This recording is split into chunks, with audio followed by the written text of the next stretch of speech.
I don't even know how to use ChatGPT, so I couldn't tell you. I can't come up with a prompt. Ricky's like, prompt me like I'm ChatGPT. Wow, what a weird flex, Lane. I'm sorry. What a weird flex to start the podcast with. I also do not use ChatGPT. I think we went over this last week as well, though. I just want to I think we were just bitching affirm about AI. our anti-AI stance here at... To be clear, I have used I used it a few years ago when DALL-E was like really big. I used it almost exclusively for like Monster of the Week like prep, and I like not even prep, but I did like some of the. I had this discussion with a coworker. I used it for like photo generation of like monsters, which was fun, especially when it was DALL-E. It was like not the same like slop. It was like weirder, which was fun for like the photorealistic stuff. Before all of the Spirited Away, like, before that happened, Miyazaki style photos, they like poisoned the well. Now like every AI photo is still yellow. Yeah. So funny how that's like a thing. I don't know. It's just. But I tried to like create, because my work gave me like a stipend for like the pro version like a year or two ago, and I tried to create like one of the GPTs that would specifically respond and like know about my game or like know about like how the game works. Oh yeah, like give them a history, right? Yeah, and have them like feedback off of it. And so I would try to like use it to prompt for like some situations or like give me like a list of like plausible people or whatever, like bystanders in this game. And again, I don't know, maybe it's changed and gotten good in the last couple of years, but every time it would spit stuff out, I'd be like, this is even more cliche and stupid than what I would write. So I don't even like I would find myself just wanting to write my own shit anyway. Yeah. So I have no interest, and I see what it does to people's emails and shit, and so I'm just like, nope, I'm good. But yeah, I disavow it just at like all levels, really. Also, I don't support nuclear. I don't know, economic, ethical. I do support nuclear. I just don't support nuclear to power AI plants. Valid. Although I think if they change the architecture behind AI, maybe I would support it more, but I don't know. That's a different conversation. It is kind of funny how it's like indefensible from almost every angle. It's like, well, is it good for the environment? Yeah. No. Well, is it good for creativity? No. Is it good for business? No. Is it good for people? No. Is there a single benefit? The hope is, right, that we can push it from being like almost good at many things to just the best at everything, right? And that's what people believe in. Yeah. And then they also believe that magic is real. By becoming very good at everything. Well, yeah, magic is real. But by becoming good at everything, right, essentially it will have like covered all ground within its bases, and it will just be able to retrace that, and that will hopefully cost less energy, right? Yeah. I'm not convinced. I don't know. Yeah. Anyway, we the way that it's made right now. But this is probably going to be a very popular episode just based on the movie we're doing, and so the fact that we're leading with this like hopefully very dated conversation, which is really funny because we started right before this being like, well, I have a couple things we can talk about, and you're like, I have something we can talk about too, and then we're not talking about any of those things instead. Well, maybe that was my thing. Maybe. You don't know. You did. It wasn't. You said you had something movie related to talk about, so I was intrigued. Yeah. So this is both a like what I've been up to, and also a disclaimer for the episode. Oh, I know what you're about to talk about. Okay, go ahead. Yeah, go on. Well, this is so crazy. I just haven't seen. Yeah. Well, I was just gonna say, this movie is like far back in my mind now because I watched a fuck ton of movies since like this and like when we're recording. I've watched every Mission Impossible movie. I watched the original Dune movie. What? I didn't know about Dune. 6 or 7 movies. Yeah, I know. That's a bombshell dropping on Lane right now. That's cool. I knew about Mission Impossible. I think it was 6 up on Netflix. I think there's 6 plus the new one in theaters. Did you go see the new one in theaters? Or no, not that one. I did not see the new one in theaters. No, they just added Ghost Recon on Netflix, so I watched that one. Well, what about... And I did not go see the one in theaters. Well, there's the Final Reckoning Part 1. Or Ghost Protocol. Yeah. Oh, I don't know if I haven't seen that yet. I didn't know there was a part 1. I was going to say, yeah, I think there's 7. I think the one that's in theaters now or was in theaters is part 7. I don't fuck with that series. I've seen the first one. They're good. I kind of like them. And it's funny how they play off like the tropes that they create in the later ones. I don't know. I think it's fun. No, I hear you for sure. Well, it's funny, There's a lot of funny stuff about those movies. I'll say that. I don't know. I have complicated feelings about Tom Cruise as an actor, but that's okay. Speaking of this movie that we're watching today too, one of the Mission Impossibles has Philip Seymour Hoffman as the villain, if I remember correctly. And I want to see that one. That one I've been like, I gotta watch that one at least. But and Tom Cruise has been in another Paul Thomas Anderson movie. So a lot of connections you've built. All right. Well, there was a bit that I wanted to do from one of the Mission Impossibles. Oh, please do it. Yeah. Not in this episode, but in the future one, right? And it'll make more sense then than it does now. So is this about the next? You have to watch them. You should watch. I have to watch them. No. Is this about the miniseries in August that we're doing? No. Okay. No. Well, when you promise I don't think you'd be able to guess this. Okay. But it's going to be for a future episode, but like for a movie, or does it matter? Like what? No. The bit will coexist outside of the movie. It's just, it will be a reference to a Mission Impossible movie. But you're just going to drop a random bit in a random episode? I'm invading the Kremlin, Lane. That's what I'm saying, okay? Okay. I'll watch, I don't know if I'll watch them all, but I'll definitely watch, if you gave me like your top 3. They're so good. I don't think so. But if you give me like your top 3, I would watch them. So Mission Impossible 3 is the one with PSH, right? Yeah. And then, if you give me like your top 3, that one a lot. I would watch them. Yeah. The later ones become a little too, like, tongue-in-cheek. Sure. Where they're like, oh, like we're Mission Impossible and we know. Yeah. And it's like, I don't know. Well, they've all been... But 1 through 3 are all, like, pretty... I was going to say, they've been directed by the same guy for the last 10 years or so, like the same director. And so that you might be picking up on his tone, more than... Yeah. Yeah. I think even the dialogue sort of changes a bit. Yeah. Their hijinks sort of stay the same. It's still very full of hijinks, which, I don't know. They're so much fun. It's like... I can see that. I can see them. The earlier ones also do feel a little bit more realistic. Sure. While the newer ones, since they have, like, better CGI and whatnot, you can, like, get away with... Sure. I get that. More outlandish schemes and things. I remember the first one, I remember being very surprised by how silly the first one was. I was like, wow, this is way sillier than I expected. Which isn't bad, Yeah, the Frenchman in the fucking air shoot. I don't know, they're all so funny. You're allowed. Tom Cruise brings just, like, he's so charismatic, and he's just so likable on the screen, and, like, I'm like, man, this guy, I would have joined Scientology to be, like, closer to him. Tom... You feel me? No, I don't. But that is this movie that we're talking about today. Tom Cruise is the specter haunting the master. So it's very interesting that you're talking about Mission Impossible. Ricky's nodding like he's considering this for the first time, and I'm wondering if he didn't realize that this movie's about Scientology until just now, until I just said that.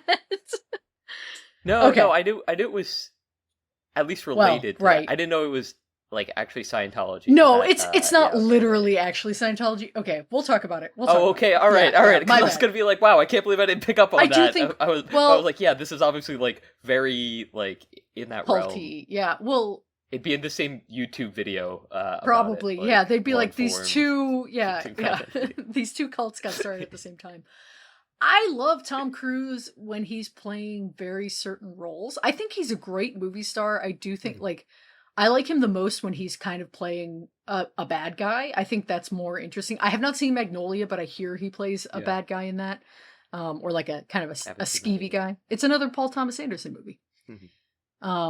Oh shit! So I might watch that. Oh shit! Okay. It's been on my list for this podcast for a while, which is why I haven't tapped into it yet. But I figured The Master obviously fits this miniseries a little better. But no, I think I know you probably haven't seen some of these movies, but Eyes Wide Shut, Collateral, Interview with a Vampire. I think like all of those are like Tom Cruise is kind of playing a unlikable to downright sinister dude, and like.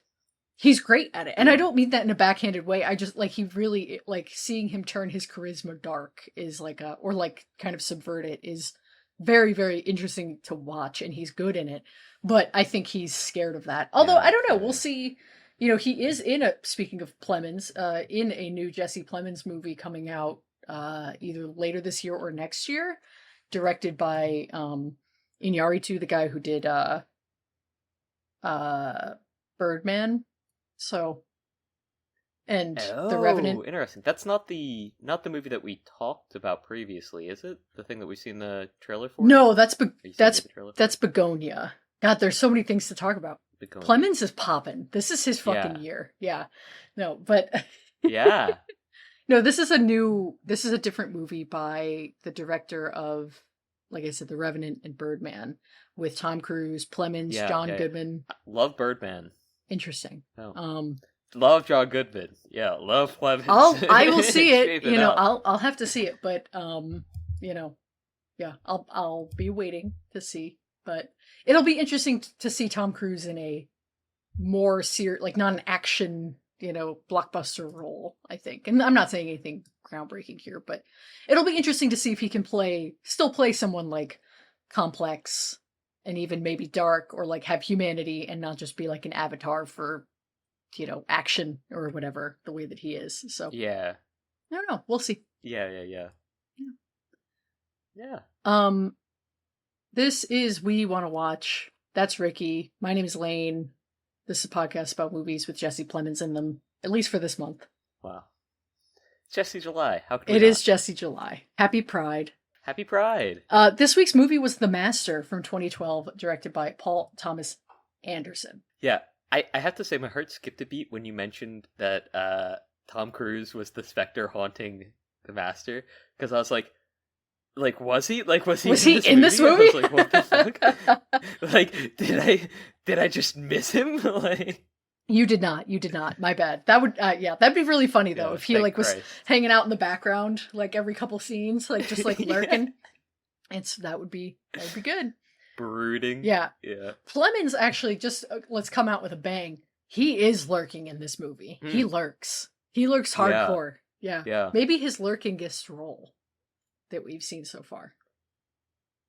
He speaks up a few times. Yeah. He's like, and it's like just to like make a point, right? Like, yeah. Like, yeah, hey, like get the police in here. Like, yeah, let's do that. Or like, he essentially tells like our main guy, who's like, hey, like, this is all bullshit, right? Yeah, my dad like doesn't know shit, right? No, he's fun. He adds like maybe playing the best character, like the morally best character he's ever played in this movie, other than maybe Power of the Dog. Like, he's like just like a decent enough guy. Like, wow, yeah, what a breath of fresh air. Yeah. His role is bigger than I remembered too. I've thought for sure he was only in like the one scene where he tells Joaquin to, you know, get out while you can, but he is in a couple more scenes than that. So, yeah. But he does lurk a lot. He's constantly like, anytime they show Amy Adams' face, he's like in the background, like half of his face is visible, and you can just see his fucking jaw, like brow bone, like jutting out. It's a lot. He looks good though. He's cute. He's definitely starting to look a little bit more like an adult man. Like, I feel like he looked kind of like a little kid for a while. Like, you know. Yeah. He had baby face for sure. Yeah, which is crazy to think about in retrospect.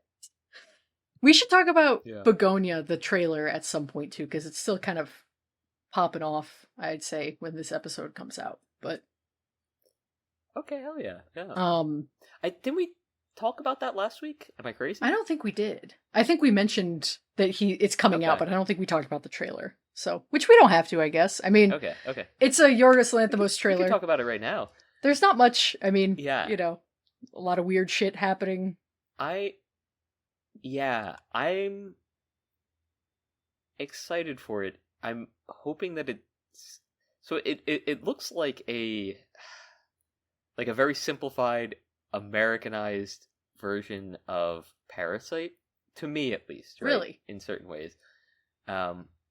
Yeah, like sort of like lower class terrorizes member of the upper class versus upper class family. Yeah, sure. But either way, the whole like home invasion, taking over of the home, and sort of like using that to, I don't know, against the home's original owner, right? Sure.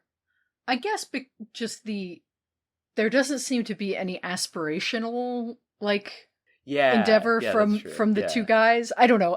No, it's just violence, right? That's what I'm saying. Like it's like very simplified and also very Americanized, right? It's just hey, like I hate the upper class. Fuck these guys. So it's funny you say that. Not, and what I'm about to say is going to make it sound like I'm saying, Ricky, you fucking idiot. But I'm not saying it like that. Yeah, say it. But number one, Yorgos Lanthimos is a Greek guy. He's not American. So the director, like... No, yeah, I know. Yeah. Like, yeah. But number two, this is a remake of a South Korean movie. So it is... Oh, that's so funny. But apparently it's a sci-fi movie. It is not just a... Like, it's not... I don't know exactly what the premise... I don't know how true the premise is or what, but it does seem to kind of escalate in a way beyond, like, just what Parasite did, as far as, like, realistic versus fantastical elements. So, I don't know. I'm intrigued. Yeah. I don't know. And yeah. Go ahead. No, go ahead. Go ahead. I would say that makes a lot of sense, though. Like, you saying that, like, makes a lot of sense just because, I mean, I think, like, a lot of Koreans, especially South Korean, like, film and literature, or, like, media, I guess, in general, does take into account that sort of, like, like, social gap, right? Like, social wealth gap that exists. Yeah, like Parasite. And, like, I mean, there's just, like... right. Yeah, like Parasite. And also, like, Squid Games. And, like, I don't know, a bunch of other shit that, like... They're like that becomes really well known, especially like in America. Sure. So I don't know. I mean, so like that does make sense. I'm like, all right, cool. But I am really excited. I think Yorgos Lanthimos and like I'm sorry, take that name again because you definitely fucked it up. You made him Russian. Yorgos Lanthimos? What is Lanthimos. it? Pronounce his last name. Lanthimos. Lanthimos. Ricky the Kremlin. Lanthimos. I told you, dude, I'm the Kremlin Gremlin. I'm sneaking in. It's Mission Impossible 2 or 3. I can't remember which now. That was a good one, though. But yeah, I mean, I'm basing this opinion off of a 1-minute trailer. Sure. A, and B, I was really impressed with Kinds of Kindness. I really like that. So I'm super excited to see what gets delivered here, especially if it has like any form of fantastical premise, because I feel like the like fine line that they sort of push with that like he specifically as a director pushes with his like the fantastical elements like within Kinds of Kindness was super interesting, and I'm excited for him to explore it in another movie. Yeah, me too. I'm excited to see Jesse Plemons get sweaty on a bike. That's what I'm excited about. Yeah, hell yeah. That I was like, the first time I watched it, I was like, man, they're always doing my guy dirty. They make him look all fucking nasty and scuzzy. And then I watched it again, and I was like, wait a second. Maybe he's supposed to look maybe they're cooking. Dirty and scuzzy. Maybe I want to give him a hand job into the sink and tell him to stop fucking around drinking that boy's hooch. Fucking with that hoozy. Inventing new words for alcohol. She says hooch. She says hooch. So good. Hooch. That's what it is. Well, and she says stop. She says like stop fucking with that boy's like hooch. And at first you're like, they're fucking. He's fucking his hooch, and then you're like, oh wait, okay, yeah. Alcohol. What did you think of this movie? It was interesting. Not quite my speed. Definitely very Boogie Nights. Like I feel that sort of like through line between the two movies. Maybe not quite my speed. I didn't hate it. I did not hate this movie. And I do think that it was pretty good, but I don't know. Say more. Wasn't bad. Say more. Confusing? Or is that kind There's of the good thing character acting. that you're... It's not that it was like confusing. Like I mean I get it, right? At least I think I get it. I don't mean like I mean I feel like there's too much to get. I guess I'm thinking less like, did you get what happened? And more like, I think that this movie has an elusive quality to it that makes it hard to it's like grasping at smoke, I think, a little bit. And that's by design, but I get what you mean by like, it's a little hard to like get what's going on here on a deeper level, because it seems to like it could be about anything in a lot of ways. So I can see that. Like not confusing necessarily, but just like kind of strange, or like you bounce off of it a little bit. I could get that. Yeah. I think it's again, so it's like it's good character acting, but like I don't know how much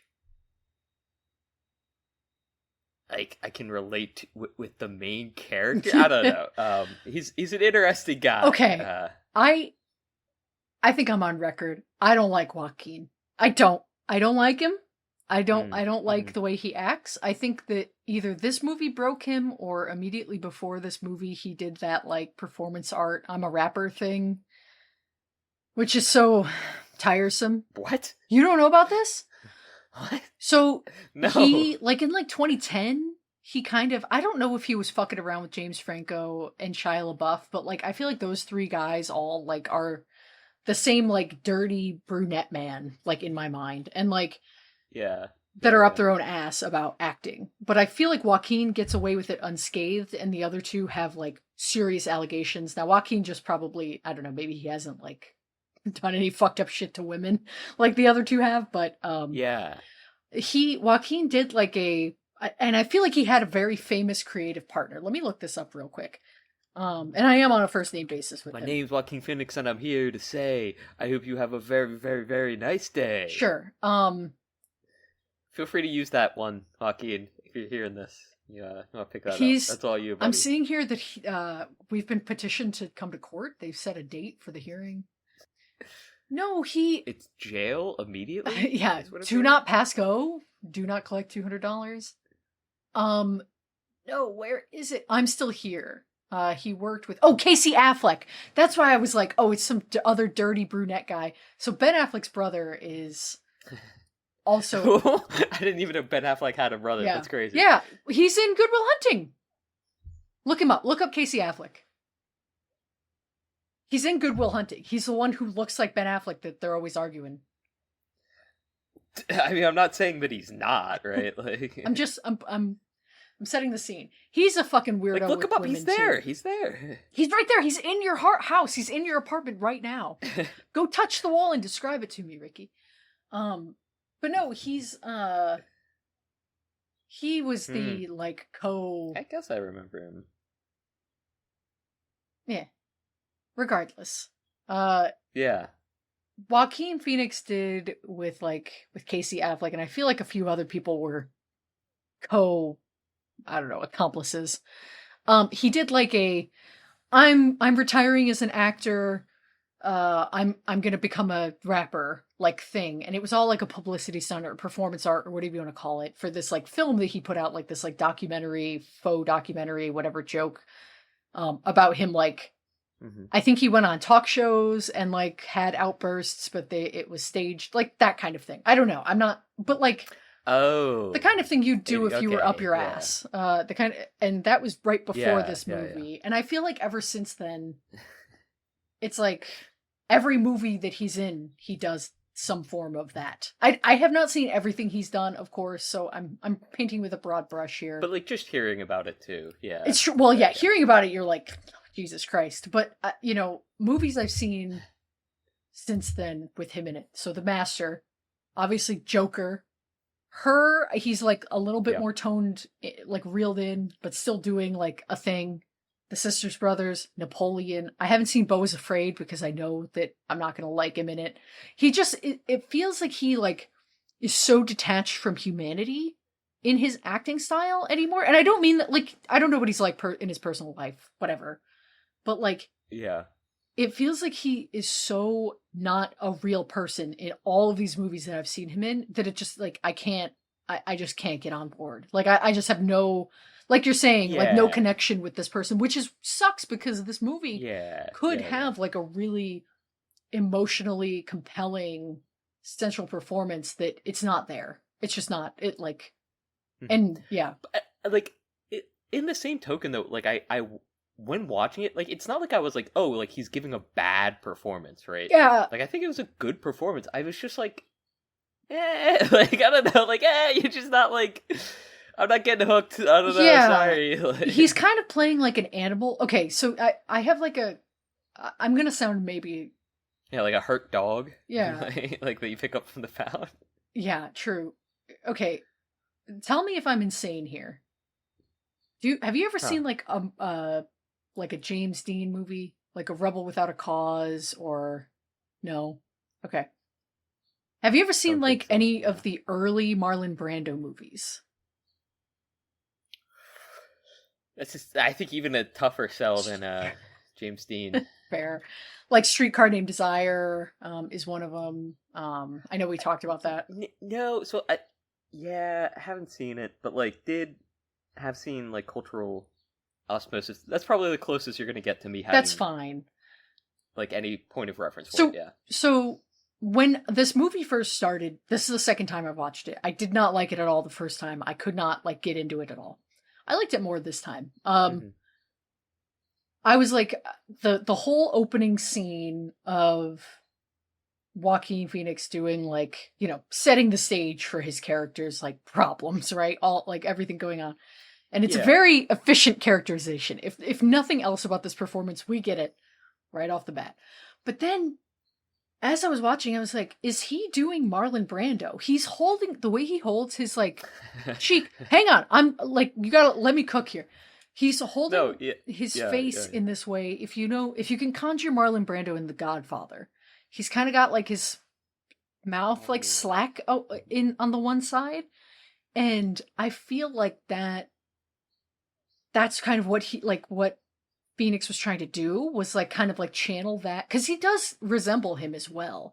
And he's, the time period is right, and like this like animalistic, very like performance, right? This whole movie is in part about animal nature versus human nature, or like trying to conquer your animal nature. And so so then Philip Seymour Hoffman comes on, and I haven't seen this movie in about 4 years. And I was like, instantly, oh my God, he's doing Orson Welles. He sounds just like fucking Orson Welles in this movie. And I was like, oh. Okay, yeah, I could kind of see that, yeah. Are they doing like a early 20th century versus late 20th century, or like mid 20th century, like new cinema, new Hollywood, whatever? Like, are they doing like the meeting of the minds? I don't know. I don't know enough if this movie is about that. Like, I don't know. But it really felt that way. Like, especially, I was like, this is Marlon Brando. Like, he looks like Marlon Brando. I know that's on purpose because Joaquin's always fucking in his head about, like, method. And I don't mean that in method acting. I just mean, like, he's very methodical. But so, I was like, oh, interesting. Because he does sound like Welles. He's, like, giving all his little speeches like Welles. When he says pig fuck, I was like, oh, I could hear Orson Welles saying that. Like, you know what I mean? Yeah.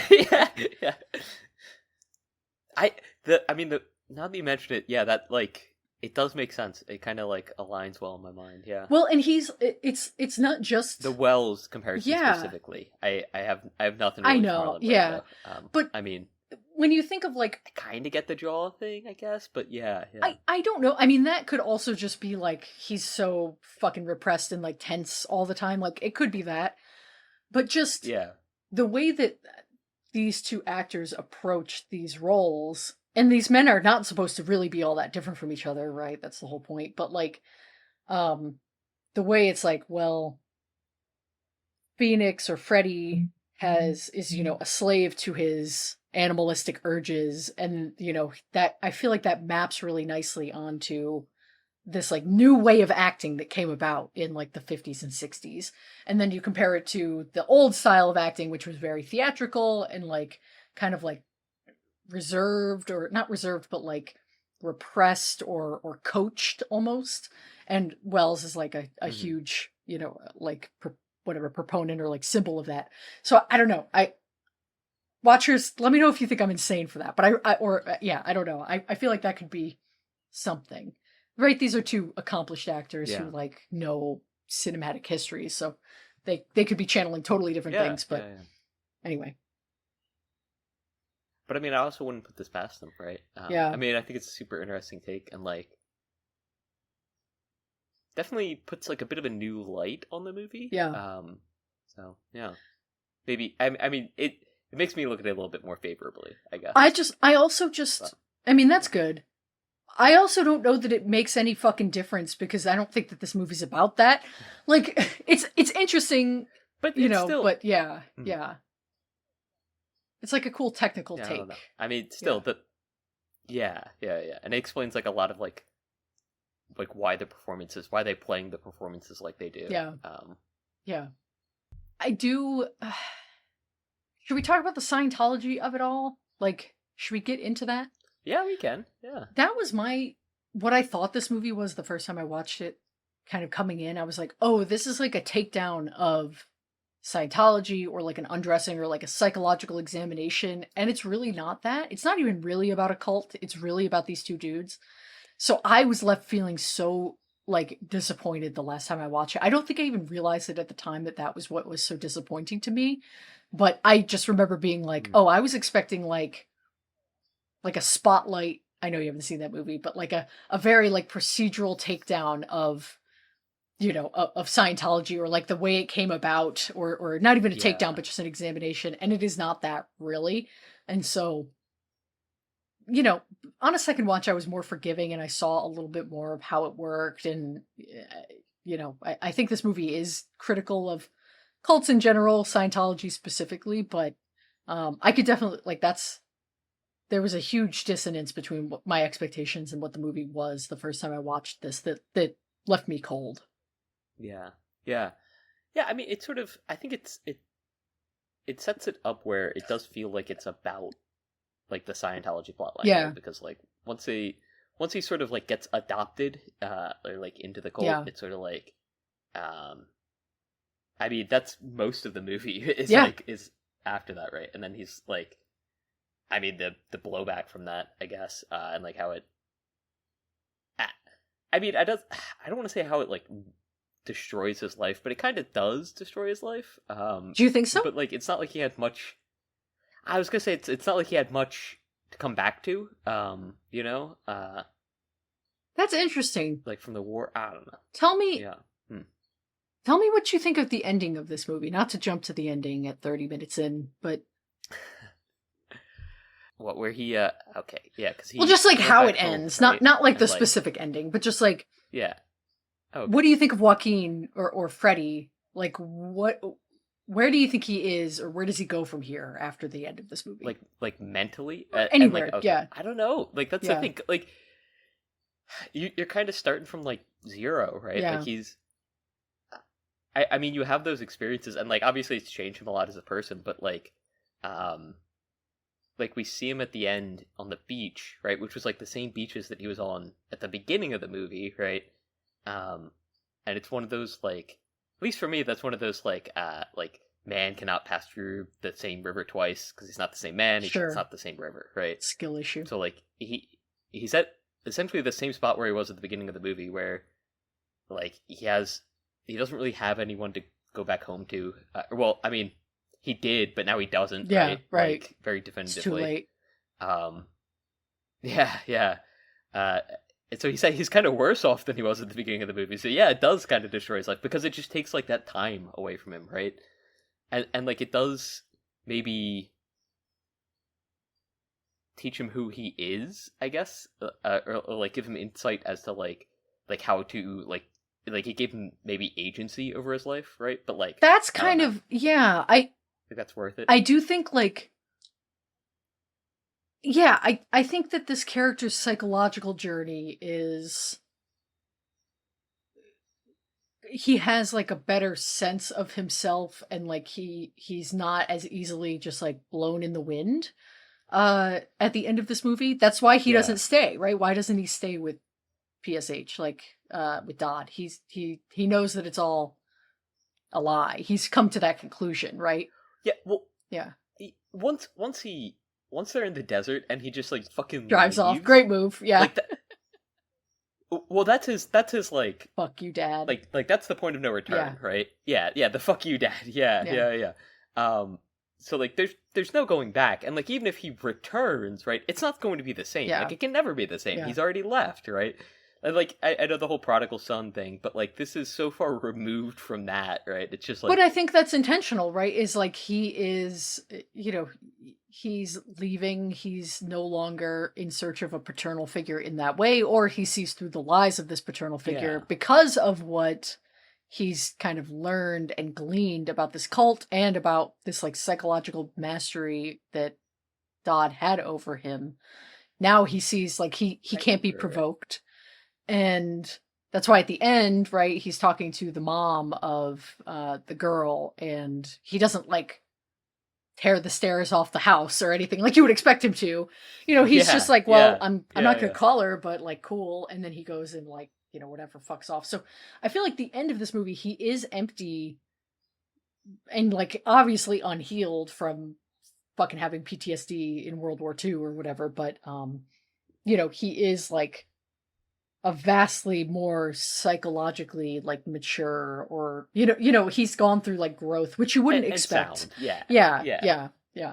Not volatile. Yeah, he's become the master of himself. But he's still empty, which is what's kind of interesting. Right. Yeah. Right. Yeah. So, I don't know. So that's kind of what, I guess, if only, like, I think this is a good movie. I want to, like, watch it again, maybe in another couple years. And, like, I feel a draw to come back to this movie because I feel like there's more there that I'm just not fully latching onto. I don't know how much I would ever get over the central performance of Phoenix, but, like, there is something there in, like, just the story and characterization that just does... It's so interesting. Yeah. I will say, when I was talking earlier, you did like the loop motion thing, right? And like, and yeah, it's true. And like, you're talking about like him being empty, right? Yeah. But it's like, yeah, like the vessel's empty, but he has control of it now, right? Because like, and we see several times in the movie, any time that like he's sort of shown love in like any form, right? He becomes very unstable, and like when Dodd is like arrested and like he like goes insane like a mad dog, right? It's because he's so unstable, right? Like his vessel can't hold like anything like that, right? And so like now that he has control over himself, right? And he goes back to Doris's mom, and he talks to Doris's mom. Like once he gets to that point, right? It doesn't matter whether or not like if Doris hadn't gotten married and she was available, right? Like he would be able to accept her love at this point, which he couldn't do earlier in the film. And like, even though she's not, it's fine, right? Because it's like his vessel is still whole, right? Like that doesn't really affect that.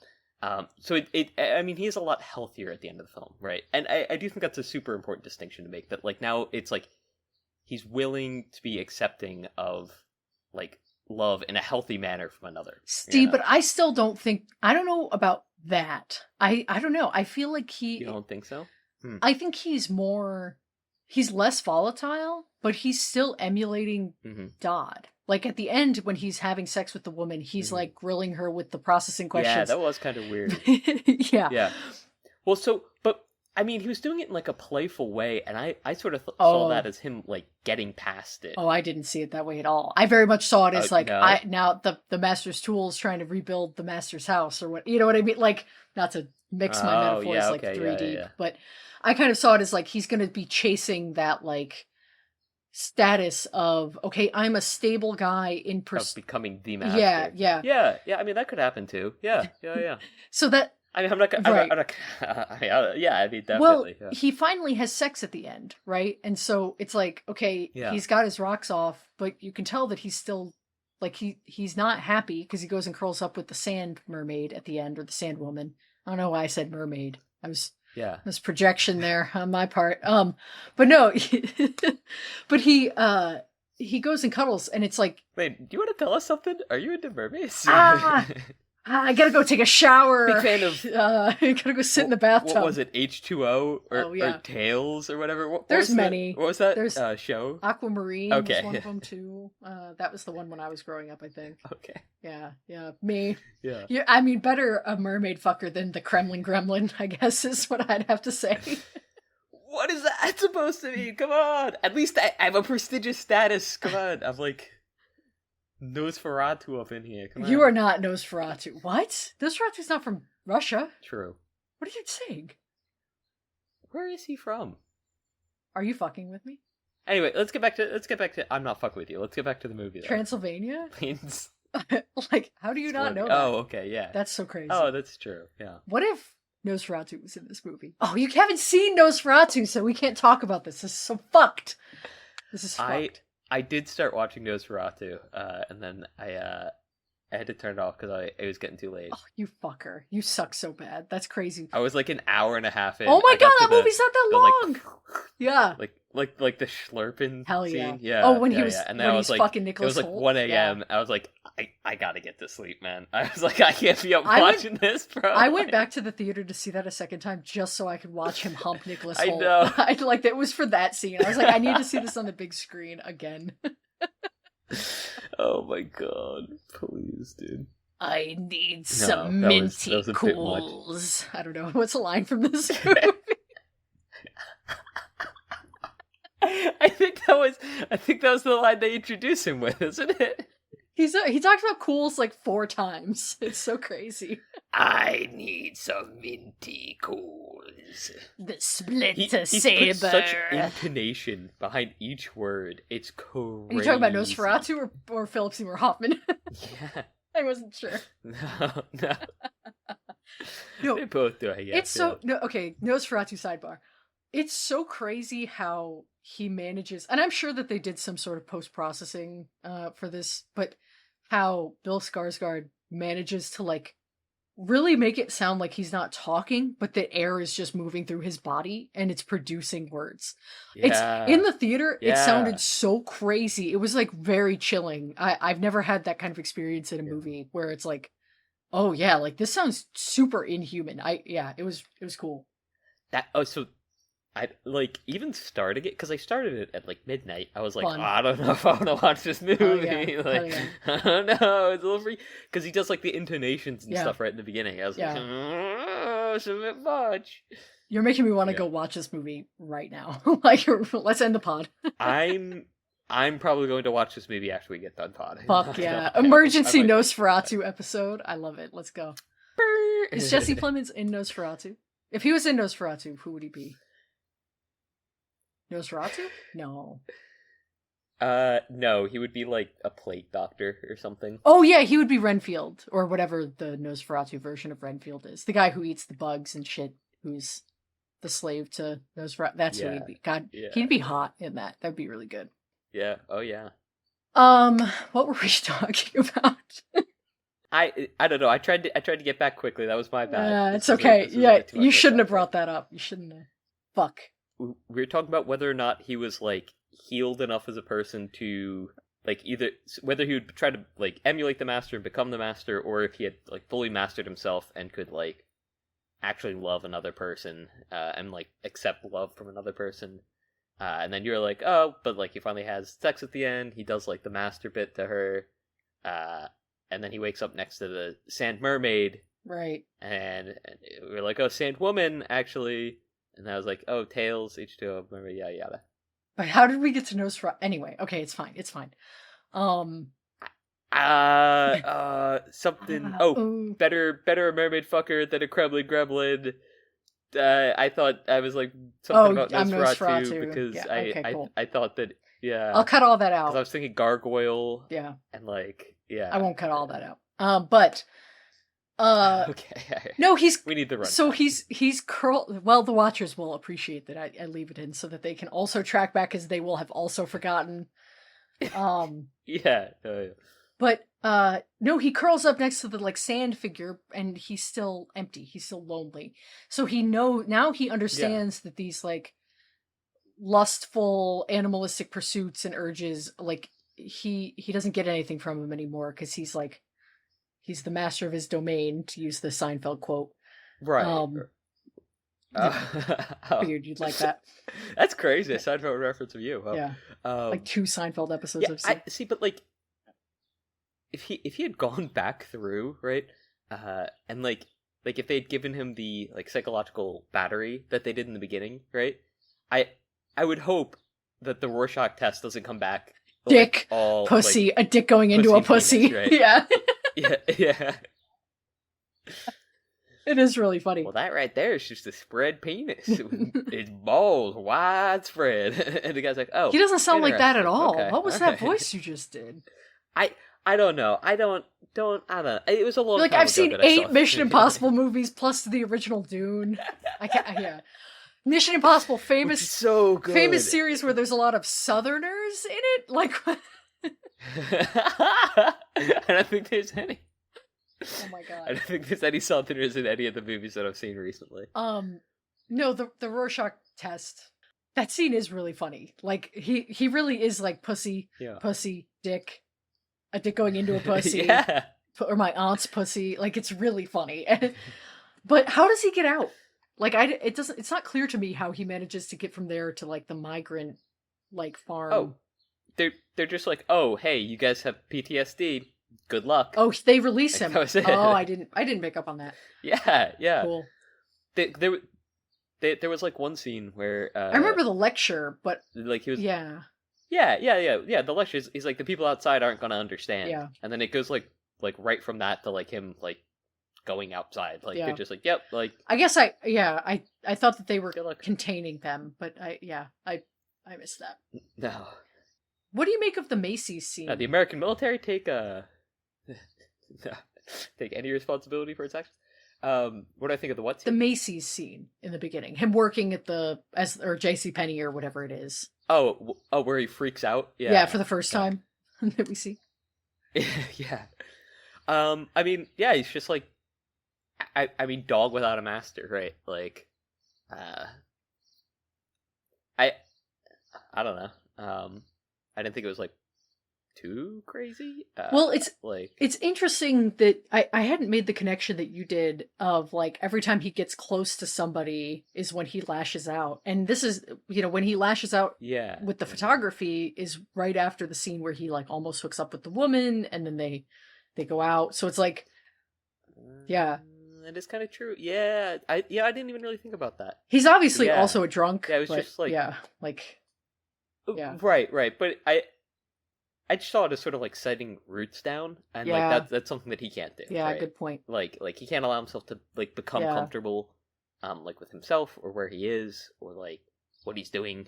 Yeah. And then like that just like grates on him as a person. Yeah. And it, so he freaks out. But... Yeah. The what could you track any of the chemicals that he was drinking? Because like.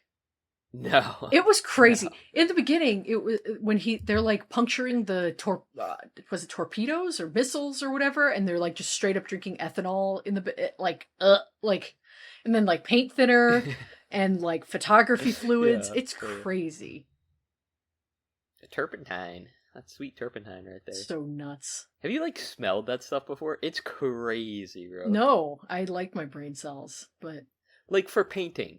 Sure. For painting still. It's like even using it to paint, it's overwhelming. Yeah. Like even like the smallest amount of it in the room. It's like, oh god, man. Yeah. Moonshine is scary. Like back then they would just make it out of anything. They just like yeah. And it's so funny that that's the thing that Dodd is like, let's let him cook. Like, let's let this guy in. I really dig his... Let him cook. Like, literally alcohol. Let him cook. Let him cook meth in my my janitorial closet. He's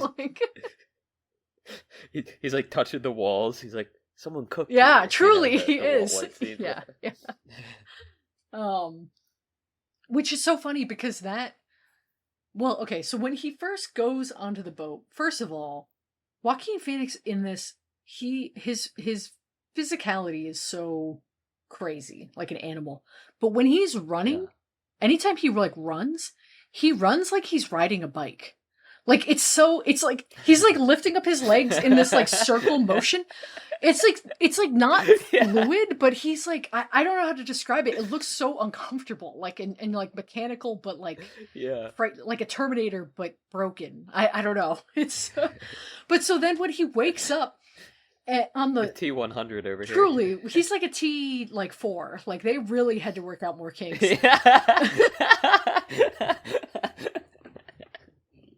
The early models, yeah. But so he wakes up and he's listening to Dodd give this speech, and I was like, really listening to the contents of the speeches that he gave this time, and I quickly gave up on that because I'm like, oh, like he starts talking about lassoing a dragon. I'm like, oh yeah, this guy's also fucked up on moonshine, like the whole movie. Like even though he's holding his liquor better. There's a lot of gibberish that he just says. It's very entertaining. But yeah, the first time we meet him, it's really silly too, because like, but he'll have like 3 sentences which like make sense, and then it's just until like, you read more into them. What the fuck's going on here? Yeah. Well, no. Well, the 4 sentences is just like crazy I have to lasso the dragon. Like it's just right.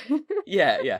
And then it's like, oh wait a second, like nothing else that he was saying makes sense because he like he had to bring them together somehow. There, it's like that's not what we're looking for, buddy. Yep. But it is funny to like see how like people could be like convinced by the bullshit to like a certain degree, it's true. And then they're like, oh, but like actually like something is wrong here. Yeah. No. It's interesting. Cult. I haven't seen like a ton of like cult movies. I guess like movies about cults, not like cult classics. But I feel like the ones I watch are more about like they're more horror based. So it's more about like the psychology of like of groupthink or something like that. Like of the movies I've seen, and it's not so much about like how like a charismatic charlatan can like manipulate people. It's not, and so this movie is interesting in that way, where he's projecting this image. He's got wealth. He's got all these hangers on. Obviously, Amy Adams is jerking him off and giving him ideas and telling him how to write his book. But like, yeah, it's interesting. I can't think of another movie really like this, because this movie doesn't think that Philip Seymour Hoffman is like especially or Dodd, I should say, is like especially charismatic or like alluring, and it's not venerating him at all or glorifying him in the way that I think a lot of movies about like this complicated charismatic man. I've shit talked about this before, but yeah. A lot of that happens with true crime. Yeah. Should I build my soapbox? I hate that trope. I'm getting my hammer. I'm gonna put in future Lane. Grab some sound effects of someone building a box, like hammering nails, and put that in here as I'm building my soapbox up. Yeah, it becomes so much less interesting. Any true crime or like serial killer, charismatic leader of a cult. Like it's just like, oh, this is just a dude who has problems with women and sex and was violent, and like there's just nothing interesting there anymore. I don't think, but. And it's just the fact that like it's the people who follow him, right? It tries to paint them in a more like sympathetic light, where it's like, oh, like he was just so charming and so charismatic, and like he just spoke so well, he's so eloquent, and then like they'll play clips from like the actual and it's guy, Ted Bundy being like like he looks terrible. He sounds. I hate that I have to listen back to that. Like deep sunken eyes, and then it just like the most insane speaking in tongues, and you're like, all right, well, like I just don't think that. I think it was a lot of wayward souls that like clung to this guy. Yeah. Well, and that's and like, that's not a bad thing, right? Right. But, like, right. Yeah, that is this movie. Yeah. And it's like it's pitiable for them for sure, but it's not something that you should like cover up and whatnot, right? Yeah. Like it's not like some horrible like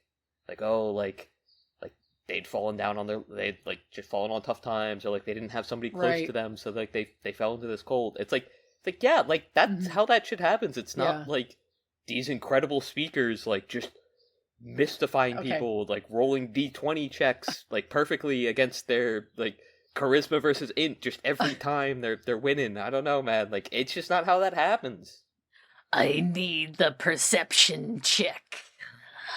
Okay. You should DM as Count Orlok one day. That would be so horrible for the players especially. Like that would be that would be great. No, it wouldn't. It would be so bad. Okay, I know we just said all of this nice stuff about like the victims, they were vulnerable people, like it's not on them, etc. But I couldn't help but think, because you hear about like Scientology using this. It's a little bit on them. No. I didn't even mean that. No. I could beat processing. I could beat. I thought you were gonna make a very funny point. No, I could do it. Oh. Yeah. Oh yeah. I feel the same way too. Yeah, and like, especially like reading like, because like I've gone down like the YouTube rabbit holes of like the 6-hour videos where they like go like in depth on like what like how they like broke down these people mentally, and then like you read like the 8 pages of like oh like this is what they said like to them like over and over again, and it's like yeah, but like I did that in like 2nd grade because my teacher was mad at me, so I had to write it on the blackboard after school. Like okay, I don't know, Bart. Like me and them, we're built different. Like I do eat my shorts. All right. I also just feel like the thing they say. Ay, caramba. They say about Scientology that like, right, the whole way it works, and I'm sure most cults operate this way. Like they get you to admit your terrible things so that they can heal you, but then they have your terrible things as blackmail. I'm like, I don't care. Yeah, blackmail me. What are you gonna do? The people closest that to too. The isolation is a huge thing, but right. Sometimes I'm allegedly. They say a lot of these famous Scientology guys are gay and like closeted, right? Like John Travolta, Tom Cruise, whatever. Allegedly, don't sue me. But it's also like, damn, you have to be so deeply closeted and like horrified by shame to be afraid of that coming out today. Especially for someone like John Travolta who like has kind of been like he's done drag in movies, like all of these things. Like it's kind of like, what are you afraid of now? Like it's very interesting to think of like that someone could be browbeaten so badly over decades. That's crazy to think about because like who cares anymore? Like Tom Cruise's star potential is not going to be ruined. He could still make $1 bajillion for Mission Impossible or whatever his next franchise would have been if he had come out. I don't know, but anymore. No, yeah, for sure, yeah. If he had come out, if he were gay, allegedly. Yeah, allegedly, right. But, I mean, I totally see the point that you're making. And, like, I agree 100%. It's just not a big deal at all anymore. So I would assume that's not the only dirt. Sure, yeah. They hold over them, if that is the dirt that they hold. Well. So I had to sneeze there, watchers. All good. Just in case Future Lane cuts out the sneeze. Well, and, Tom Cruise specifically, he is not with... I don't know anything about John Travolta, really, but Tom Cruise is, like... pretty notoriously a bad guy. So, I'm sure there's lots of dirt there. Yeah, like... That's kind of a shame. Withholds Nicole Kidman's kids from him. I think it's all because of the Scientology of it all. Yeah. We don't have to make this Lane celebrity gossip corner, but his, like, divorces from, I almost said Nicole Kidman, and Katie Holmes, like both of them, pretty brutal, crazy shit. And he like, there's a reason you don't really see him with his kids or like talk about being a dad. Like I just, no. Yikes! Yeah. Anyway. Anyway. But if he worked with Paul Thomas Anderson on Magnolia, and that was what inspired PTA to write this movie, then more power to him, I guess. Hell yeah. I don't know. But yeah, I could beat processing. I'm not scared. Blackmail me. Go for it. Pretty easily, right? Whatever. Like, it doesn't seem like it'd be... Yeah. What are you going to say? I fuck mermaids? Like, go for it. I'm saying it on record. What am I going to say? I'm the Kremlin gremlin? Yeah, big whoop, buddy. Like... I gotta go get a tissue. I gotta blow my nose. I'm dying over here. So while Ricky's gone and he can't hear me, hopefully he can't hear me. Ricky, if you could... Okay, never mind. I'm not going to say what I was going to say about Philip Seymour Hoffman. We're going to move along. I'll cut in him saying, pig fuck! Is that an all-time sound clip? Him saying pig fuck? Yeah, oh yeah. That seems great. Could you actually send me that sound clip so I could put it in my Discord servers? Sure, when I cut it in. Perfect. It's gonna become part of the show the way that Helltamer and has. So okay.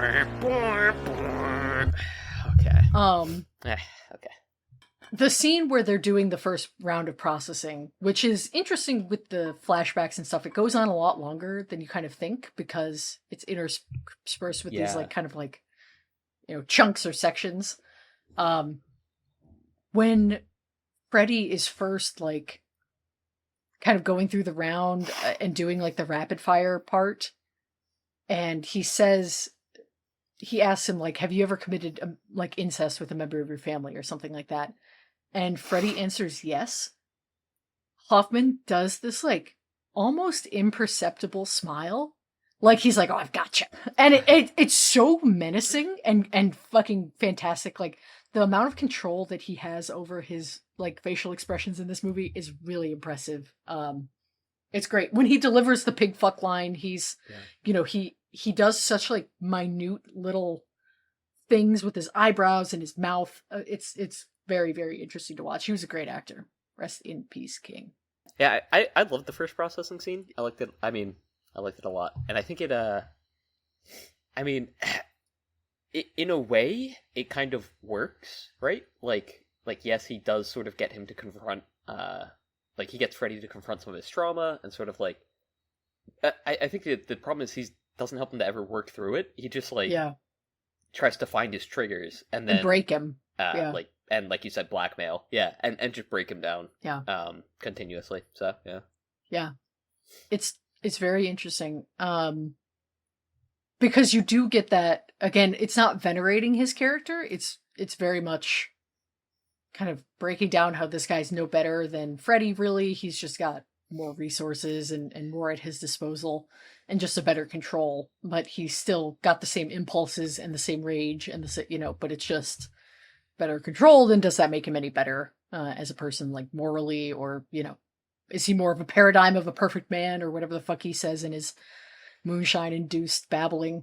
No, but... Yeah. Have you seen a lot of Philip Seymour Hoffman movies? No, I don't think so. Other than Boogie Nights, I would guess. You've probably seen The Big Lebowski. Am I making that up? Mission Impossible 3. Sure. I have not seen The Big Lebowski. Oh, you haven't? Okay. You know what sucks? Oh, he's in Arthur Miller's Death of a Salesman. What? Is that a movie? What sucks, Lane? No, he was in it. It said 2012 Arthur Miller Death of a Salesman. I don't know if he was just only in a play, I would imagine. A Broadway play in 2012, I guess. I was gonna say I didn't think there was an adaptation of Death of a Salesman. I've seen an adaptation of it. I don't know if it's just a recording of the play though. I think it was just a recording of the play. Hmm. But that would have been around the year that I would have watched it in school. Oh, cool. What? Anyway. No. What sucks is that Blank Check, which is the really famous movie podcast that I used to like and now am more lukewarm on, they're doing all the Coen Brothers movies. I like them. I think that they've fallen off a bit. I think that they're a little bit too afraid to say anything like really interesting on their show anymore. They've kind of gotten a little bit boring, I guess. Like they're too afraid to piss people off. I don't know, hot take.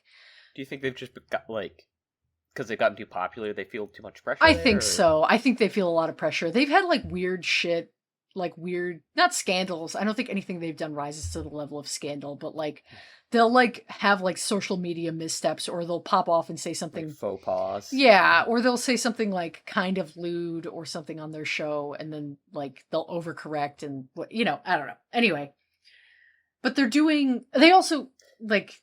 Good thing we don't give a shit. It's true. Good thing we talk about mermaid pussy. But they're doing all the Coen Brothers movies, so I feel like we can't do any movies that they do on their show. So I'm kind of mad because there's like several Coens that I haven't seen that I want to and that I want to watch for this show, but I don't want to do them when they're doing them. It makes it seem like we're riding their coattails. Like, I would love to watch No Country for Old Men for this show, or like True Grit. I've seen No Country, but I know that that's a movie we've referenced before. Inside Llewyn Davis is one that I haven't seen. So like, there's several where I'm like, be really cool. Hudsucker Proxy. I mean, honestly, let's just watch what we want to watch. We want to watch, right? Wait, is that what this podcast is titled? Holy shit. Oh my god. I know, and we do. I just, I kind of feel like I don't know. I don't want to just. I don't think we're riffing on them. I don't think anyone would. I don't either. But I mean, also, I don't think anyone like watching our pod is going to like. I don't think we're gonna get much offshoot from Blank Check. No, that's gonna watch our pod and be like, "Oh, these guys are just me either." Their thing. No, but I don't know. It feels like poisoning the well because I do listen to that show when it's a movie I've seen or when a movie I'm going to see. So it's like I don't want to like watch one of these movies and then listen to the podcast, or like listen to the podcast and then watch one of the movies for the show and then like have them, like their takes have those preconceived notions and whatnot. Yeah. So far we've been pretty good. I think we've only covered. They do big directors. That's their whole fucking premise. So like, they did. So it's kind of. I mean, there's so many movies out there. It's funny that we're like poking out so many and like we've missed theirs. It's true. Especially because we had so many on the top 100 list. It's true. We did have so many on the top 100 New York Times list. We had like 15. Including this one. It's not bad. Yeah. Not bad. And that's top 100 of the 21st century. Now, we've covered a lot of probably the top 100 of the previous century, too. But no, I mean, they cover big directors, and this show is about important movies, and important movies are often directed by big directors. I might also just have a chip on my shoulder because they've, like, Orson Welles has lost their March Madness competition twice. So, like, maybe I'm just annoyed. Right. But anyway. But yeah, Philip Seymour Hoffman, great actor. Like to see him in stuff. We'll watch The Talented Mr. Ripley someday. That's a good movie. That'll be a fun. When it's like the dead of winter and we're fucking depressed and we hate ourselves and we don't want to record, well, like let's pull that movie out as like a emergency like happy button. What was it? The Talented Mr. Ripley? Yeah. It's Matt Damon, Gwyneth Paltrow, Jude Law, PSH, a bunch of fucking character actors. It's not like a happy movie, but it's, Jude Law looks unbelievable. Like, sculpted from bronze. Yeah, hell yeah. And it's just like delightful trash. It's just like a perfect trash movie. It's so good. It's really good. It's a beautiful, it's a great movie too, but it's also delightful trash. One of my favorite genres is delightful trash. So, hell yeah. It's like, what if Italy was sexy, but also evil? Like, mm-hmm. So one day in January, I feel like Italy already is sexy and evil. So. Exactly, yeah.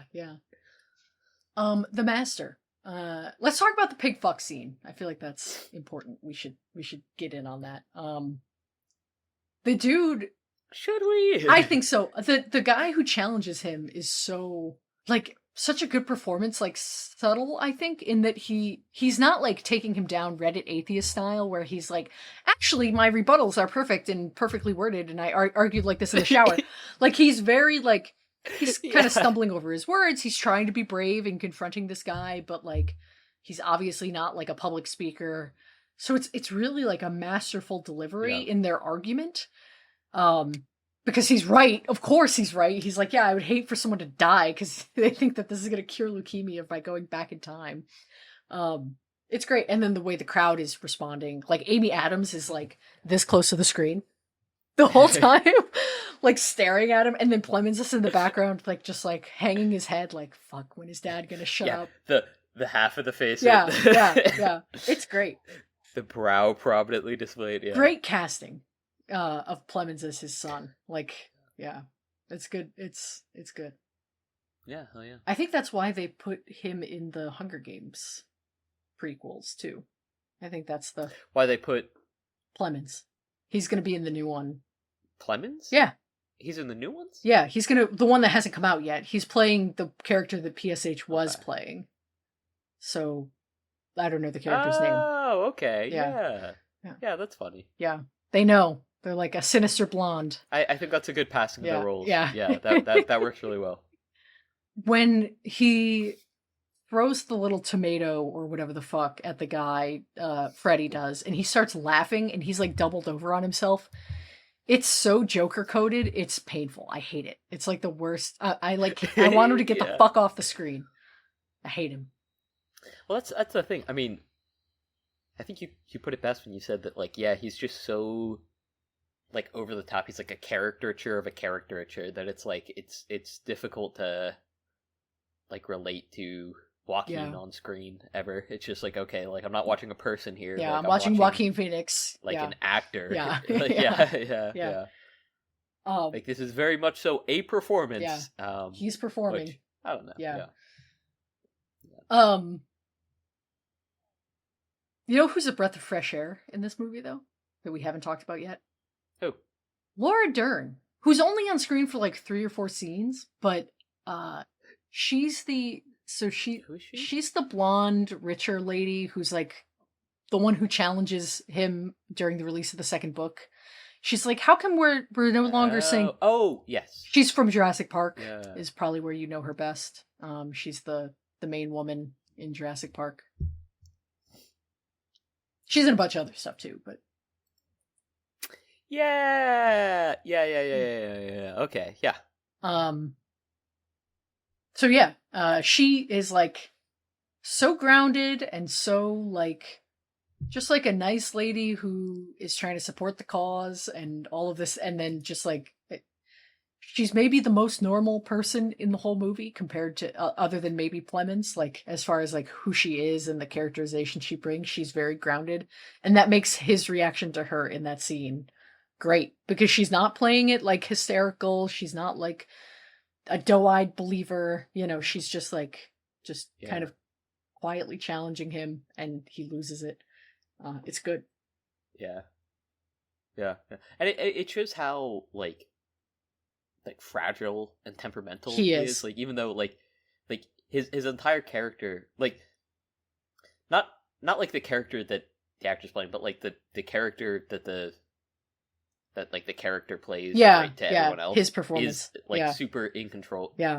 It's like it's super in control, and like he knows everything that's going on, yada yada, and like the chosen one-esque type thing, right? And like that's why he can like help lead them, guide them in life. Well, so it does make it funny that like anytime that there's like some pushback, he's just so fucking bad at dealing with it. Like... Well, and he gets worse as the movie goes on. It's like I'm doing an X motion with my hands, but like it's like the better that Joaquin is at controlling himself, the worse Dodd is. And so it becomes this interesting dynamic where like almost like at the focal point of the prison scene, when Dodd has like his status stripped away and he's like, well, now I got to move to England. It's like, that's the pivotal point where they cross, and suddenly Joaquin becomes better at controlling himself than Dodd. It's like he's leeching his power from him as he goes through the processing. Yeah.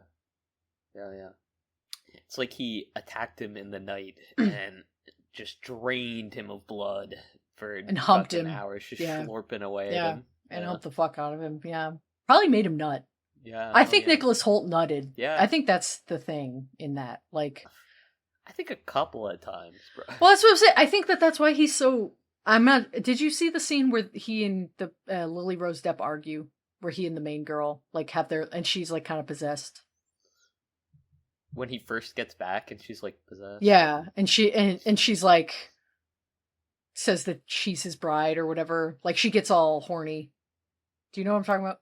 Yeah. When she said, I didn't see them argue yet, though. Yeah. Well, I guess that I was thinking was the argument scene where, anyway. Oh, okay, yeah. But I feel like he plays that as if he's ashamed that he nutted, like in the castle. Like I feel like he's like that's like what he's like embarrassed because she says that he's like not man enough or that something like that, and like I feel like he's like the subtext there. I don't know.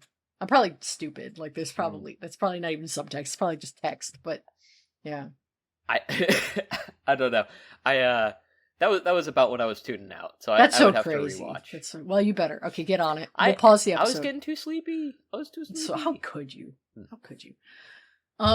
When I get sleepy in this movie is during the processing scenes where they're breaking him by having him walk back and forth to the window and shit, and it's like intercut with Amy Adams being like, "What color are my eyes? They're black. Make them black." Yeah. I'm like, all right, let's keep going. I didn't find the montage didn't feel like. I would have preferred one good, solidly, like, shown scene than, like, this kind of, like, supercut almost of scenes of him being controlled. I felt like it was too scattershot in that way. Yeah. But there are some good scenes in the back half. Like the Go Roving when Dodd is singing and Freddy sees everyone naked or all the women naked. I think that's always fun. Yeah. And then he gets the hand job right after from Amy Adams. We should talk about her, because she's like, yeah, she's really the specter haunting this movie. Yeah, she's not like, I don't want to say the secret mastermind, but she is the master, I think, right? I think she, like, yeah, well, I was gonna say, she sort of got in for a penny, in for a pound, and then she was like, all right, well, going to Pound Town, you know, like, yeah. Like, if that's how it's gonna be, that's how it's gonna be. And, because she does seem like, not reluctant, but like, it's where she's like, all right, like in the handjob scene as well, she's like, listen, we've got enough problems as it is, okay? Like, her dialogue, we gotta just, like, deal with what we can deal with. Yeah. Her dialogue in that scene is so weird. The things she says, she's like, it doesn't work for them, but so it's not going to work for you. I was like, I actually rewatched it, which is crazy to say about that scene, but I was like, what did I miss? Because I actually rewatched a couple scenes from this movie after I was done, but like, I was like, what is she talking about? Like, is she talking about just because he was acting so adulterous in the Go Roving scene, like that he's like kind of like flirting with everyone? Like, is it that she's like, don't fuck around on me, that's not gonna work, like, you can do it, but like it's not gonna save you? Or is she talking about like fucking Joaquin, because it seems like they're kind of in this like flirtatious relationship? I don't know, she's very ambiguous and it makes it interesting. But yeah, you get the impression that she is the one who, in for a penny, in for a pound. She's like so invested in the status and the control, even more so than he might be at this point. Like, he kind of seems to envy Joaquin's like freedom, you know? Yeah. And like, I feel like that sort of points to like what Dodd says at the end, where he's like, hey, like, if you can find a master, or if you can go without a master, if you can find a man, without a master, I'd like to meet him. If you can teach a man to master, he can. He'll bait for a yes, day. Thank you. Yeah. If you can bait your fish for a master, but you can't bait your friends, but you can masturbate your friend's fish. But if it's a mermaid, no. Whole new ballpark here, right? I need some minty cool. No, but yeah. I think a lot, that scene sort of shows how a lot of like what we know about like the power hierarchy is like sort of flipped on its head, right? Because at first it seems like he's beholden to everyone else, right? Mm-hmm. And like to a certain degree he is, but that scene sort of underlines very clearly that she is the one who feels the pressure from them, like directed at both of them, right? Yeah. But like she's sort of like trying to take that from him, and she's the one that's feeling like also feeling the pressure from like him not living up to that, like their expectations and whatnot. And she's like you have to buckle down, like you have to lock the fuck in, and you know, like you can be drunk as long as like they don't notice, and as long as like no one who knows, like who's like nobody who's like a part of the like inner circle knows, like keep that shit out of here. Which I don't know, it's a very interesting character dynamic, and like I feel like putting that in the middle of the film, like you said, where it feels like Dodd is starting to maybe like lose a bit more of his own like control over himself, and Freddy is starting to like learn some self-control, right? It's just sort of interesting. Have you seen The Phantom Thread? Nah. It's another Paul Thomas Anderson movie. It's one I have not seen. I think it's also just called Phantom Thread, not The Phantom Thread, but I know what it's about. I'll just say this. I think that movie has a similar male-female dynamic than what what you just kind of laid out there. And I hadn't really put that together, and that's interesting. How many of Paul Thomas Anderson's movies are about like femdoms? Like Yeah. I mean, even to like a very like sort of soft level, right? Yeah. I've only seen this is only Boogie the Nights third one. Has a lot of like yeah. I was gonna say, Boogie Nights has like some women who are, I mean, like fairly like pretty strong. Yeah. And like, well, I'm trying to think about. Yeah, I guess none of them really are like. Yeah, I wouldn't say any sort of like controlling. No, none of them are under the same pressures that like occur in this movie, right? Though. So it's tough to sort of like give them the same level of like. Agreed. Yeah. Like you're never going to find like like people with the same level of control over others' lives. And that movie's in others' movies 15 years older than this one, so it's like, he's at a very different point in his life. When he makes that movie versus this one. Like in that movie, he's like our age or younger. I think he's like 25. So that's crazy. Yeah. Well. But anyway, but interesting.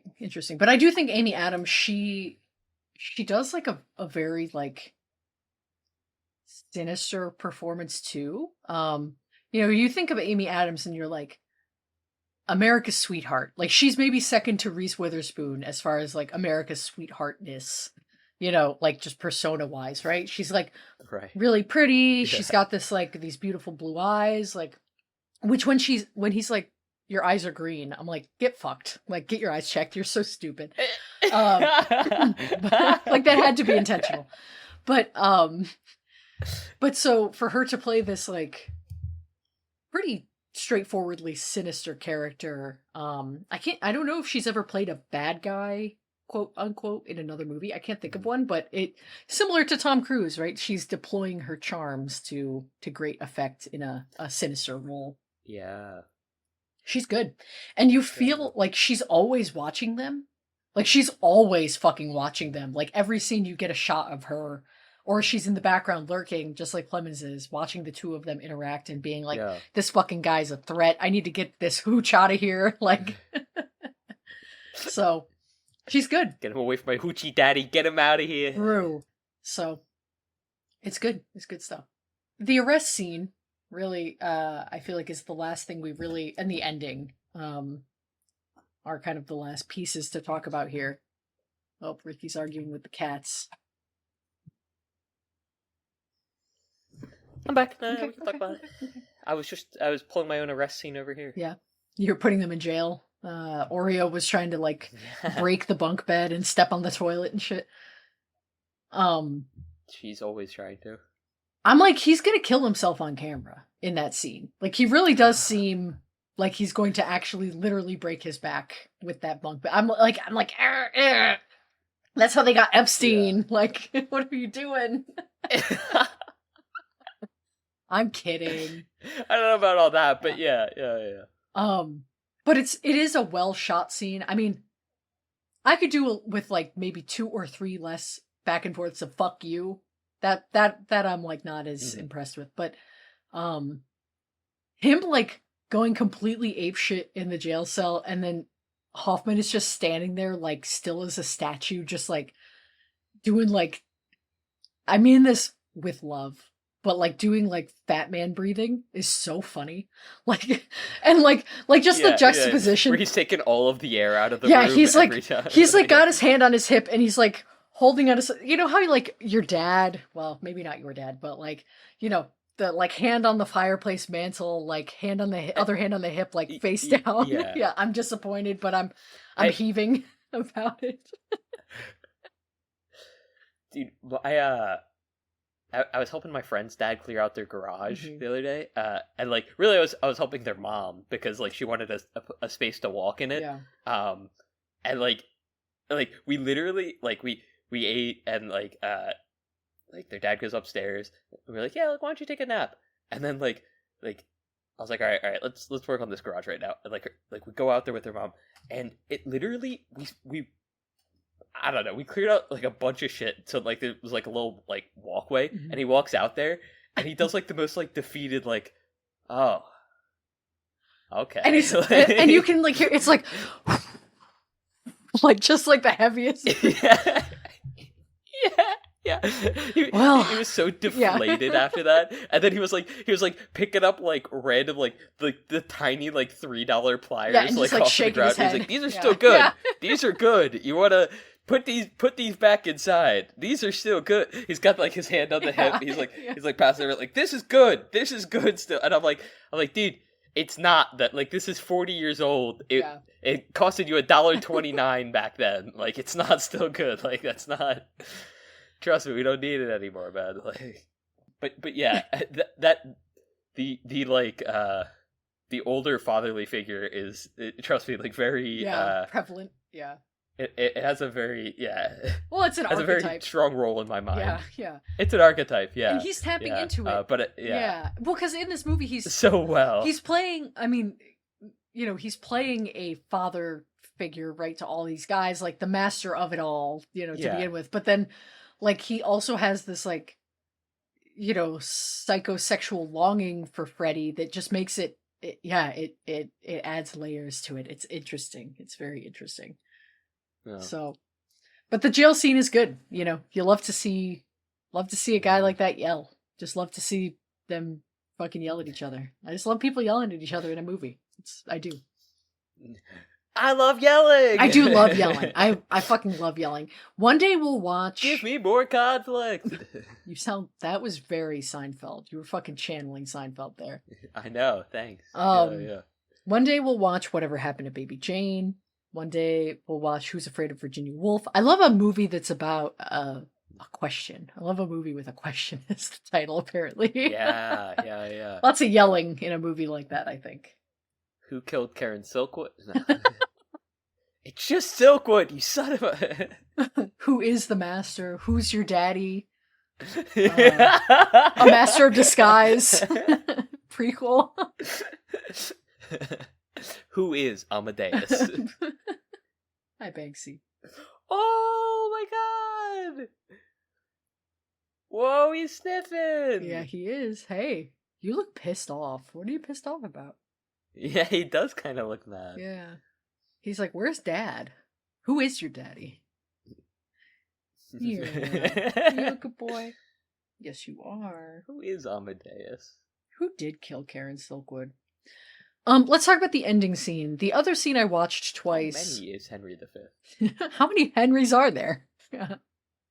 Why are you posted up like this, Kitty? Here, smell my breath. He knows I've been sucking off a mermaid. That's why he wanted to smell my breath. Salty. Yeah, can you imagine a fish's jizz? Yeah, that's what I'm saying, so bro. Crazy. Like, salty, man. It'd be like eating a pork rind. That's gross. So the other scene I watched twice this go round was the ending when they're having their final kind of confrontation. So when he goes, and first Amy Adams like reads him for filth and is like, and your shoes are ugly too, and then walks out. But then it transitions into the scene of the two of them having this like Joaquin's so calm, and then you can tell that Dodd, I keep using their character and actor names interchangeably, whatever, but Dodd is so that's fine. Yeah. Like simmering with rage. Like he's trying to keep it together, but you can tell that he's like so fucking pissed off that this guy's about to leave. And he's trying every trick in the book to get him to stay. It's crazy. It's so good. And Joaquin's just like nonplussed. Like it's the most still he's been in the movie. Yeah, Kitty. Yeah. My cat is fully like on the microphone right now. You want to say, what do you have to say about the master? Oh, he's got his hands on the mic. Down and he started sniffing at the mic. He's so cute. Hi, Kitty. Yeah. How's it smell? What did you think of the master? God, you're so stupid. Yeah. We love you too. Can you hear that? Him sniffing? No. It might be getting picked up on the mic. Yeah. Though, like the recording mic. He's like fully large and in charge on my desk right now. He's taking up like the whole desk. Yeah. All right, I'm going to turn the mic back now, baby. Yeah. He's pawing at it. Okay. Yeah, he came on the screen and like he's a commanding force. Yeah, he's there. Now you can see him a little more. His little feet are kicked out right in front of me. I want to grab his little beans so bad. I can't see. Here. The mic's in the way. Oh. When his little feet come out, I turn into Gargamel. I'm like, I want to grab these feet. Let me boil you. I really get cute aggression really bad. I do that to all the cats sometimes, but like I've like handled them so much they're like used to it now. I mean, not used to it. They still don't like it, but like I'll play with their feet. I'll play with Kita's toes sometimes because she's so small, and I'm like, oh, let me touch his little toes, and she really doesn't like that. But like, well, he's okay with like being touched and like manhandled and stuff, but we specifically go out of our way to tickle his toes because he has the long tufts of fur in between his beans. Yeah. And so if you touch one, he'll like kick his leg really fast, like he's tickled, and I can't resist doing that. Like, he's fully laying on my desk. Milo hates that. That's cute. He's the only one that has like the foot tufts. And they're so long. Like, it's crazy. At least an inch. Oh yeah, this is little paws. That's how his are. Like, yeah. Yeah, it's like, yeah, it's not like sometimes you can't even see the toe beans because it's just like it's just fluff. And like those times I'll actually try grabbing at it to see if I can like get some of it off. Yeah. And I do sometimes because like it's just like loose fur, but a lot of times I'll just sort of like wave my finger up and down and see if I can get him to freak out. Chill out, bitch. He's swatting at me. Milo does that a lot. The one arm like. Banksy's so late. Maybe it's a long hair cat thing. Maybe it's like cats with long hair. They're like they can't get up all the way. They're like too heavy, so they just do the swatting with the one hand. No, because Milo bolts too. Oh, does like, he? Banksy, get off. If he's ever in a situation where he's like uncomfortable, he's running the fuck away. Wait, get him to raise his hand again. You want to smack the mic a little tap? Oh, there he goes. He's so cute. There we go. Yeah. Why are you so playful right now? It's because Daddy's not home. Include that video in the pod. Maybe. Chill out, kitty. All right, my headphones are dying somehow, which is crazy. So we got to wrap this shit up. All right, let's. The ending. Yeah. The confrontation between the two of them. Yeah. It's good. Good acting. Yeah, a lot of great character acting. Like I said, stop saying character acting. What does that mean? What are you talking about? I don't know. They're acting like characters. They're characters. You. They're acting like characters. All right. Do you have anything else you want to say about the Master from 2012? No. I did like it. The end scene was really cool. Yeah, I don't know. It was a nice film, like overall. Yeah. Like you mentioned before, and I sort of touched on the looping aspect of it. Yeah. Where he comes back, but like he's very changed from his experience. Yeah. It's nice. It's fun. Cool film. Fun. I would not call this movie fun. But yeah. Maybe not fun. Yeah, I was gonna say maybe not so much fun. It wasn't watchable. Yeah. Was not my like cup of tea at many points, but like still I think it's a good movie. So. Have I sent you the video of Spike Lee saying that Green Book is not his cup of tea? I feel like I've sent this to you and I feel like you didn't watch it. I don't know if you sent it. I've definitely seen this before. I don't know if you sent it to me. If you sent it to me, then yeah, I've seen it. I've watched it then too. Every time I say something's not my cup of tea, I have to stop myself from mimicking the voice that he does in that clip. It's like, because he does like this like hammy British accent. It's really funny. Anyway, okay. One other thing about The Master that we didn't really talk about is that this movie looks and sounds really good. The soundtrack is really good. Yeah. It sounds like, I might be crazy. It sounds kind of like the plunky string parts of like a horror movie at times, like almost like a Hereditary. Oh, okay. Like it's especially like at the weirder scenes, you know? Yeah, there's definitely like a more eerie feeling sounds to it. Which apparently this soundtrack is by the director, by the guy from fucking Radiohead. So that could be a reason why it sounds so crazy. That's so crazy. What the fuck? I don't fuck around with Radiohead, but not really. But apparently he also did the... I like some Radiohead. He did the score to Power of the Dog, a couple other movies that I like. But so... It's kind of cool as hell. Yeah. Huh.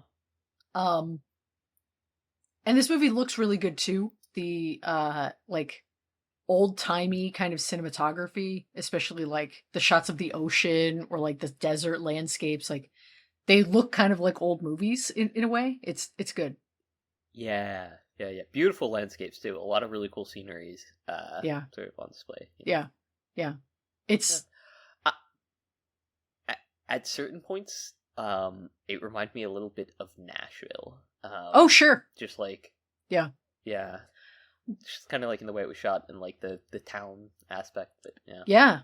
I can see that. Well, and I think the tone was Well, I think Magnolia, which is a movie we'll have to watch. I think that movie is kind of seen as like a spiritual successor to Nashville, the way I hear them both described. Oh. And I imagine Paul Thomas Anderson would cite Robert Altman as an influence. So we'll have to kind of keep that in mind when we watch that movie eventually. Yeah. But cool. Not yet, because Plemons is not in that movie. We get a lot of good films. We get a lot of like good movies that have connections. True. And like it's cool that we're like getting into more movies now that we can like build the connections, the webs are starting to form. Yeah. Hell yeah. It's fun. Yeah. It's a fun project we're working on here. Yeah. This new movie or the next movie I don't think will be as good as The Master, but you know what? It won't be as bad as Observe and Report. So I do think it'll be a good mix of the two, hopefully. As we've talked about, this is Jesse July. We're doing 4 Jesse Plemons movies for the month of July. So the next one is a newer movie. We're kind of going in time of both chronologically, but also billing order. So these last couple movies we did, he was like 7th billed, I want to say, for Observe and Report. For The Master, I think he was 5th billed, 5th or 6th? 6th. So this one, he's 4th. So we're hopefully going to get some good... Ooh, moving up in the world. Yeah, so... Get some more Plemons action. This is a movie I have not seen, but by a director whose other movies I've seen and not loved. But there are 2 other Plemons movies in this director's filmography. So I'm hopeful that we'll get something here. This movie's Hostiles from 2017, directed by Scott Cooper. This is a like an 1800s Western type movie starring Christian Bale. Wes Studi's in it. Probably like a million character actors that, we'll recognize and be able to be like, oh yeah, this person was in that. Yeah. But yeah. The best types of movies. Yeah. But so, I'm curious to see. I don't really know much about this movie other than that it seems to be kind of polarizing. It seems like not like super polarizing, but some people think it's just like kind of like boring. Other people seem to like it. So we'll see. This is our next one before our ending. Let's go. Cool. So, yeah. Can't wait for the Jesse Juice next week. Jesse Juice. Bringing it. We can't talk about the Jets. You're baiting me. You've mastered. I am. You've baited. I've mastered the bait. You took my bait to the fish. You can teach a mermaid to masturbate, but you can't. Can you though? We need to watch The Lighthouse. The Lighthouse will answer this question for you if you haven't seen that movie. Okay. All right. Good. Yeah, we do have to watch The Lighthouse then. Speaking of but first you have to watch Nosferatu. So I gotta finish Nosferatu and then we'll watch The Lighthouse. Yeah. Nosferatu. Can you tell me what's in this Rorschach test? A dick, a pussy, a mermaid pussy. See how she spreads her tail. It's so fucked up. I said certified free, 7 days a week. Wet ass pussy, make that pull out game weak. Yeah, you